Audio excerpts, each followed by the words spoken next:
The observation deck of the Celestial Harmony hummed with the usual sounds of a multi-species vessel, the chittering of Vextar translators, the low rumble of Croatian breath cycles, and the soft beeping of monitoring equipment.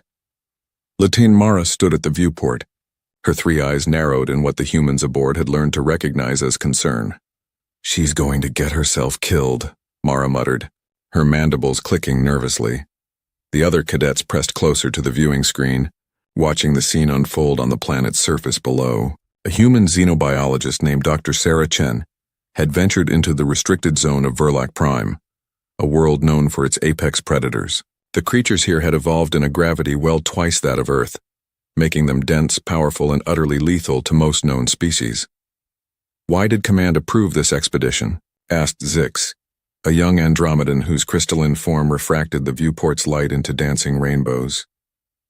"The Verlacian fauna has a 97% fatality rate for first contact scenarios." "Because she insisted," Mara replied, her voice tight. "Humans always insist."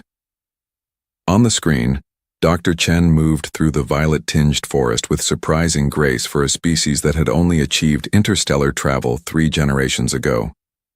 Her environmental suit was specially modified, lighter than standard issue with enhanced mobility joints.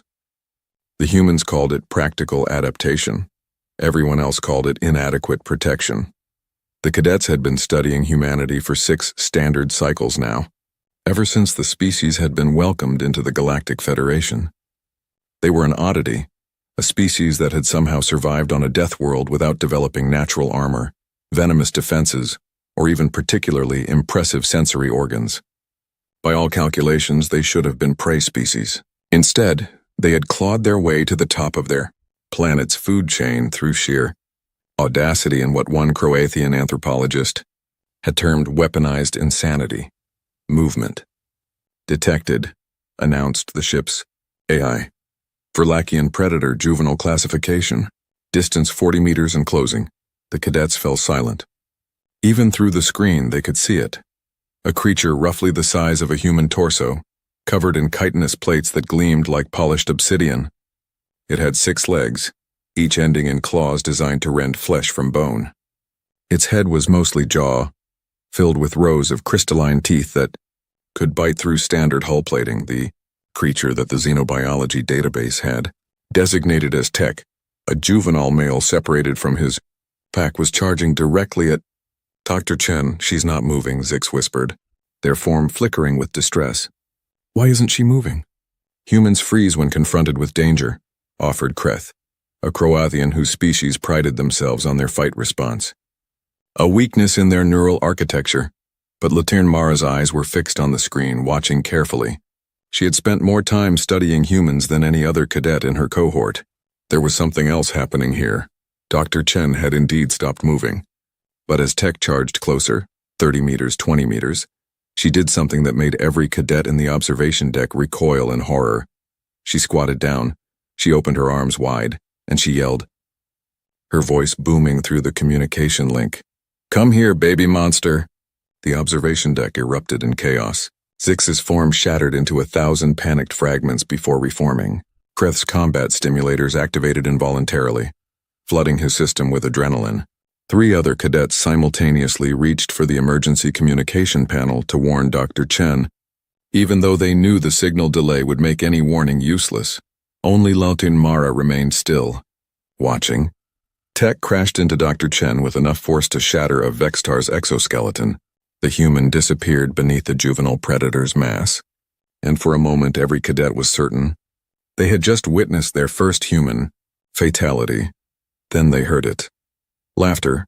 Dr. Chen was laughing, a sound so unexpected that the ship's AI momentarily classified it as a distress signal. But as the camera drones adjusted their angle, the cadets could see what was actually happening. Tech wasn't attacking. The juvenile predator was rolling on his back, his 6 legs flailing in the air while Dr. Chen scratched his armored belly with both hands. The creature's tail, tipped with a venomous barb that could drop a fully grown Croatian in seconds, was wagging so hard it was kicking up clouds of violet dust. "Impossible," Kreth breathed. The Verlacian species matrix shows no capacity for social bonding outside their pack structure. You're reading old data, Latermara said quietly. This is what humans do. They don't just survive on their death world, they befriend it. The cadets watched in stunned silence as Dr. Chen produced something from her pack, what appeared to be a compressed protein cube. Tech snatched it from her hand with surprising gentleness for a creature with jaws that could crush titanium alloy. He devoured it in 3 bites, then immediately rolled back over, presenting his belly again. She's domesticating it, Zik said, their voice filled with something between awe and terror. In real time. Without any prior relationship. Without any safety protocols. No, Latermara corrected, her mandibles spreading in what humans had taught her was called a smile. She's making a friend. Over the next hour, the cadets observed as Dr. Chen played with Tech. Teaching him to fetch, he brought back a boulder. To sit, he crushed 3 trees in the process, and to respond to his name. By the time the adult Verlakians returned, creatures that stood twice the height of a human and radiated menace, they found their juvenile happily curled in Dr. Chen's lap, making a sound that the database had never recorded before. A deep, rumbling purr. The adult predators approached slowly, their posture defensive. But Dr. Chen didn't run. She simply smiled, held up another protein cube, and said something that the translation matrix barely captured. Who's a good boy? You're all good boys. By the time Dr. Chen returned to the ship 3 hours later, she had been adopted by an entire pack of apex predators. She had also collected enough behavioral data to rewrite the entire Verlakian species profile. In the observation deck, Latermara turned to address her fellow cadets. This is why we study humanity, not because they're the strongest or the fastest or the smartest, but because they look at the universe's monsters and see friends. They survive because they refuse to accept that survival means staying afraid. Zix's crystalline form flickered thoughtfully. The humans have a saying for this, don't they? Latermara's mandibles clicked in affirmation. Yes, they call it HFY.